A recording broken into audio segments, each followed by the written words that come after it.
যারা জীবনে 3 মামলা উঠায়নি অথবা মাত্র 6-7 দিন শিবির অফিসে যারা গ্রেপ্তার হয়েছিল তারা মহাবিপ্লবী হয়ে গেছে।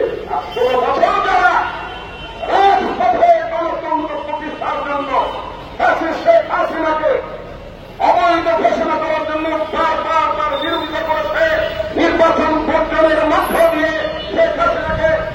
বাংলাদেশের একমাত্র স্মার্ট সিটি বসুন্ধরা এখন আরো নিরাপদ, আধুনিকতায় আরো এক ধাপ এগিয়ে।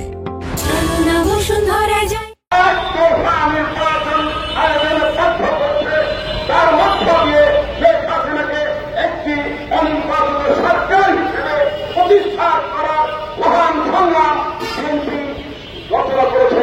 সেই বিএনপিকে যদি বলে বিএনপি সংস্কার চায় না, সংস্কার বোঝেন আপনারা? সংস্কার বোঝেন? বিএনপির কাছ থেকে সংস্কারটা শেখে, কারণ বিএনপি সংস্কার উদ্যোক্তা। নির্বাচন নিয়ে যদি ষড়যন্ত্র হয়, নির্বাচন যদি সময় মতো না হয়, তাহলে বাংলাদেশের গণতান্ত্রিক প্রক্রিয়া ভবিষ্যতে ভয়ানকভাবে হতে পারে। একটি 1-11 পরিস্থিতি তৈরি হতে পারে। রাজনৈতিক দলগুলো যদি নিজেদের মধ্যে যদি সমঝোতায় আসতে না পারে, নিজেদের মধ্যে প্রতিষ্ঠা করতে না পারে, এই অনন্তের কারণে বাংলাদেশ গণতান্ত্রিক প্রক্রিয়া বিঘ্নিত হয়ে যাবে, এই আশঙ্কা আমি প্রকাশ করছি।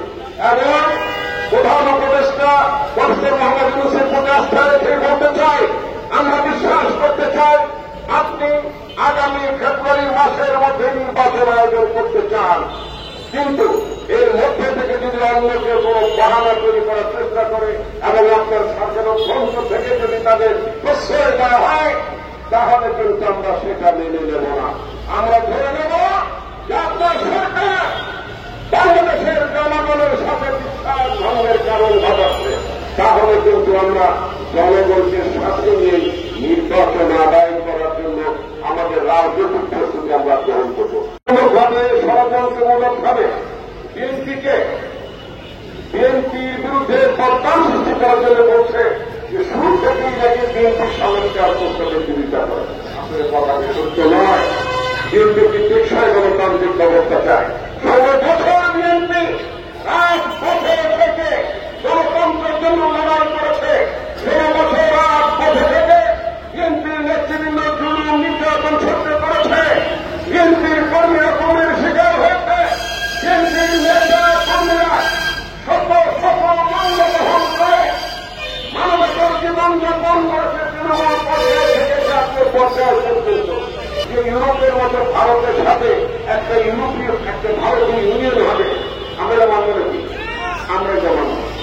সুতরাং আমরা কোনো বিষয়ে তার মানচিত্র নাও পাই, সেটা যৌক্তিক কারণ আছে। আবার অন্য যদি কোনো বিষয় না মানে সেটারও যৌক্তিক কারণ থাকতে পারে।